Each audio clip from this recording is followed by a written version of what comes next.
Hello, everyone. Good evening. This is Coach Rachel. I'm so excited to be coming to you with some exciting news. We are going to start having weekly meetings where I will be sharing tips to help first year to 5 year teachers with their classroom management, providing instructional strategies, and also giving advice from the perspective of an administrator, as a coach, as a testing coordinator. I think oftentimes our new teachers are so focused on, the content and delivering the content that we forget about the importance of turning in grades on time, the importance of attending meetings on time, how to work collaboratively with a team of teachers, for example, a veteran team of teachers. A lot of times, our new teachers struggle with how to fit in with an established team and have their voice and their ideas heard and accepted. I also am looking forward to, if you've been teaching 5 years and you're like, okay, so now I want to do something else.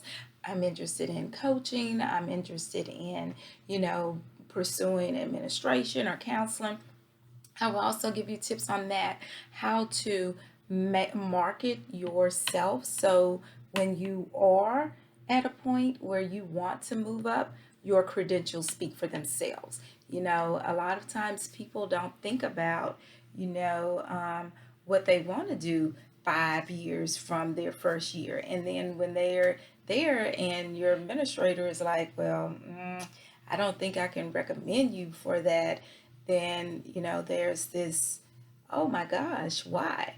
Well, your record is speaking for itself. So your record of professionalism starts on day one, and you want to make sure when you have that opportunity to move that you position yourself in that spot, in that space. I remember, as a teacher, I always turned in whatever on time or earlier. I was always professional and work when, talking to my peers. I presented myself as a leader. So when it was time for me to go and work on my master's, my principal was like, okay, that's a good move. I'm glad you decided to do that because I think your strengths are, and I want you to pursue this. And so that made me feel, really good. And so I just want to help you guys. So you're not one of those teachers that's stuck in the classroom because, hey, your record sucks. That's no fun. And so I'm just really excited to be able to offer these tips to you guys, and I'm looking so forward to building relationships. This time will be a question and answer time. It's going to be live. I will come to you soon with the dates and times that we're going to meet, but I just wanted to put that out there and let you know things are coming, and I am super excited to bring them to you. So you guys have a good evening, and I look forward to sharing more information with you soon. Adios.